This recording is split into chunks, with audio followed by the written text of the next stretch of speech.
Assalamualaikum and hello everyone. Thank you so much for investing your time for today. My name is Zarifa and I'm serving as your moderator of today's conference. Today, we have an amazing panel to discuss on the impact of COVID-19 on economy, where we are aware that COVID-19 is not only a global pandemic and public health crisis, it has also severely affected the global economy and financial markets. Without further ado, we would like to start with Mr. Munir as our first panel for today to share his opinion on how this pandemic has affected education industry. Thank you. Good evening, my fellow panels. Mhm. Today, I'll be starting with impact of COVID-19 on education. Firstly, closure of schools, colleges, universities. This is the starting point of this chain effect. This chain effect next lead to online classes, where online classes starts. Some are benefiting from that, and most of them not. Some who benefit from online classes are students who live nearby the school, countries that have good internet connections, and they have a lot of satellites and everything. So they have good communication, they have electricity, and their income is good, and so they are benefiting from online classes. Whereas other part of the countries, whereas most part of the countries, um, still we don't have enough electricity and enough network connection for internet and everything. So students from that country, that district, maybe that places are still suffering and not benefiting from online classes. Not only that, parents are also suffering from these online classes because they can't afford to pay the internet, fast internet bills, what I mean, and the gadgets for their kids. If they have more kids, they have to invest on more gadgets to start these online classes and everything. And secondly, I'm moving to the health issues and the spread intensity. Where this happens is that countries are still not not just following the SOPs and everything. They're not still on lockdown. Their school are still open. Their universities, colleges are open. So they are like a threat for the public here because they have a lot of spread intensity with them, the virus and everything, and this put demand on like teachers, students, the staffs, and everyone's health issues. Their health issues are basically online by attending schools without SOPs and everything. And moving on to my final point is the impact on local economies. For example, stalls that canteen people, the bus drivers, yes, the school bus drivers. By the closure of schools and this and everything affect them also. They are also suffering. They are also not benefiting from this pandemic. And that's all from me. Thank you for listening. Thank you for this opportunity, guys. Thank you, Mr. Munir. Next, we have Ms. Rahma. Hello, Ms. Rahma. Hello. Okay. Yes. So please tell us how manufacturing industry has been affected by COVID-19. Okay. Thank you, Ms. Zarifa, for the chance given. Okay. So one of the hardest hit segments from COVID-19 is the manufacturing sector. The novel coronavirus originated from China, which is home to the majority of the factories that supply raw materials to several manufacturing units across the world. Measures were taken to stop the spread of the virus, but the lockdown that followed had brought the manufacturing facilities to stand still, derailing the entire global supply chain. To put this into perspective, more than 75% of businesses have one or more direct or tier 1 suppliers from China, and also 958 from the Fortune 100 companies have tier 2 suppliers from there. So manufacturers are facing continued downward pressure on demand, productions, and revenues as the COVID-19 pandemic intensifies. Additionally, many are facing cash flow liquidity challenges and difficulties in managing debt application. Therefore, we may see some manufacturers struggle to recover and some even declare bankruptcy. It is depending on how robust and effective and government intervention and support may be, and also how long the COVID-19 crisis lasts. Also, if and also the manufacturers need to put in place immediate and contingent safety measures for the employees and should decide which functions can be created remotely if an outbreak were to occur within their ranks.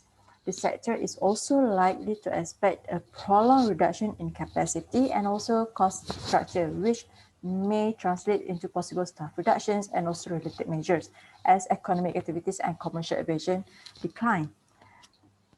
And next, manufacturers should expect continued weakening links in their supply chain as some vendors and suppliers will likely face operational or financial struggles of their own. Brace for continued supply chain bottlenecks, both nationally and internationally, especially in those jurisdictions hardest hit by the COVID-19. The deeper the supply chain, the greater the impact of the outbreak is likely to be. The manufacturers with the global supply chains are likely to find that Tier 2 and especially Tier 3 suppliers are most affected by disruptions related to the pandemic, while many large manufacturers are having instant online visibility into top-tier suppliers and challenge growth at lower levels. And also based on from the financial side, the disruption in the sector is expected to lead to a numerous financial disclosure implications. Stakeholders are making it clear that they expect transparency from companies and disclosure about the actual and anticipated impacts. And the most important thing is the risk and also the vulnerabilities to the business. So that is my opinion on how the COVID-19 has impacted the manufacturing area, especially in the supply chain. Thank you. That's all. Thank you so much, Ms. Rahma. So moving on to the next panel, Mr. Asri on tourism and hospitality. The floor is yours, sir. Thank you, Ms. Moderator, and good evening to my fellow panel. COVID-19 has negatively affected the financial, health, and mental well-being of citizens worldwide.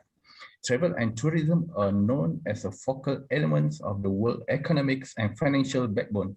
Without it, the world economy will suffer tremendously in terms of financial, social, and people mental haphazard aspect in the years ahead. It was highlighted by World Travel and Tourism Council in the report released by the United Nations World Tourism Organization that international tourism has shown 22% decline in Q1 2020. And the estimated trend of decline by the end of 2020 is expected to hit 60% to 80%.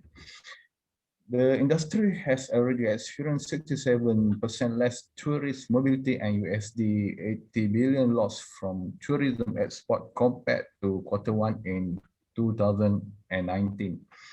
In Malaysia, the effect of COVID-19 has restrained the Visit Malaysia 2020 campaign, as 64% of Malaysia tourists came from China, Singapore, Indonesia, and which also badly impacted by the pandemic and led to the decline and cancellation of a substantial number of tourism trips to Malaysia.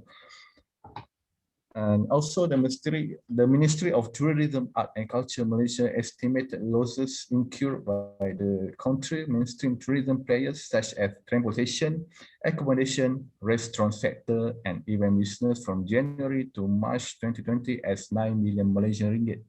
In order to prevent the spread of COVID-19, the Malaysian government has imposed 4 phases of movement control order and recovery movement control order from March 18, 2020 to December 2020 last year and still continue until 1st March this year. As of 16 March 2020, hotel booking cancellation reports show that over 100,000 rooms will cancel worth of 68 million ringgit revenues.